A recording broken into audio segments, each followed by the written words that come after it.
बहुत समय पूर्व जब गुरुकुल शिक्षा की प्रणाली होती थी, तब हर बालक को अपने जीवन के 25 वर्ष गुरुकुल में बिताना पड़ता था। उस समय एक प्रचंड पंडित राधे गुप्त हुआ करते थे, जिनका गुरुकुल बहुत प्रसिद्ध था, जहां दूर दूर के राज्य के शिष्य शिक्षा प्राप्त करने आया करते थे। बात उन दिनों की है जब राधे गुप्त की उम्र ढलने लगी थी और उसकी पत्नी का देहांत हो चुका था। घर में विवाह योग्य एक कन्या थी। राधे गुप्त को हर समय उसकी चिंता सताती रहती थी।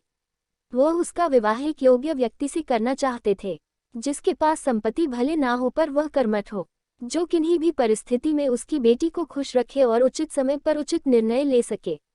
एक दिन उनके मस्तिष्क में एक ख्याल आया और उन्होंने इस परेशानी का हल सोचा कि क्यों ना वो अपने खुद के शिष्यों में से ही योग्य वर की तलाश करे। उनसे बेहतर उनकी बेटी के लिए और क्या हो सकता है। इस कार्य के लिए उन्होंने बुद्धिमान की परीक्षा लेने का निर्णय लिया और सभी शिष्यों को एकत्र किया।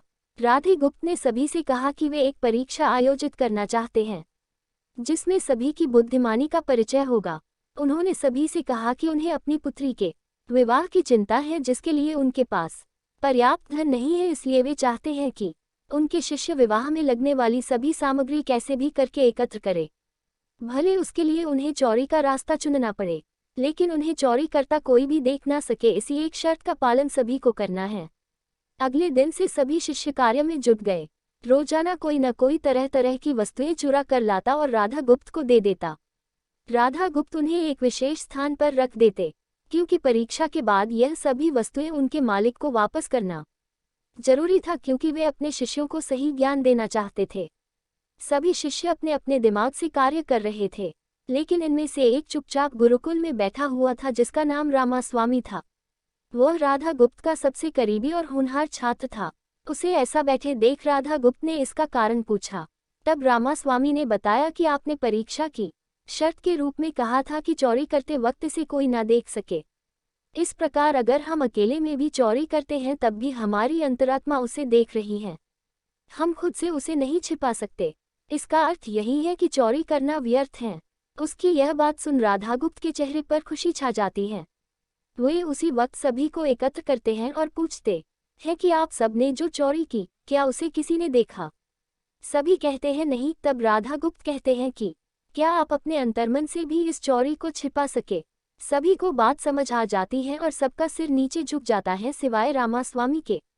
राधा गुप्त रामास्वामी को बुद्धिमानी की परीक्षा में अव्वल पाते हैं और सभी के सामने कहते हैं कि यह परीक्षा मेरी पुत्री के लिए उचित वर तलाशने के लिए रखी गई थी। इस प्रकार मैं रामास्वामी का विवाह अपनी पुत्री के साथ तय करता हूँ। सभी खुशी से झूम उठते हैं। साथ ही चुराई हुई हर एक वस्तु को उसके मालिक को सौंप विनम्रता से सभी से क्षमा मांगते हैं। कहानी की शिक्षा। बुद्धिमानी की परीक्षा से यही शिक्षा मिलती है कि कोई भी कार्य अंतर्मन से छिपा नहीं रहता और अंतर्मन ही मनुष्य को सही राह दिखाता है। इसलिए मनुष्य को किसी भी कार्य के सही गलत के लिए अपने मन को टटोलना सबसे जरूरी है।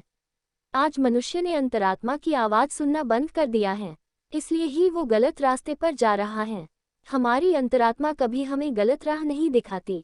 यह जरूर है कि मन की आवाज़ हमें वो करने की सलाह देती है जिसे दिमाग कभी स्वीकार नहीं करता, क्योंकि दिमाग सदैव स्वहित में कार्य करता है और मन हमें सही और गलत का परिचय करवाता है।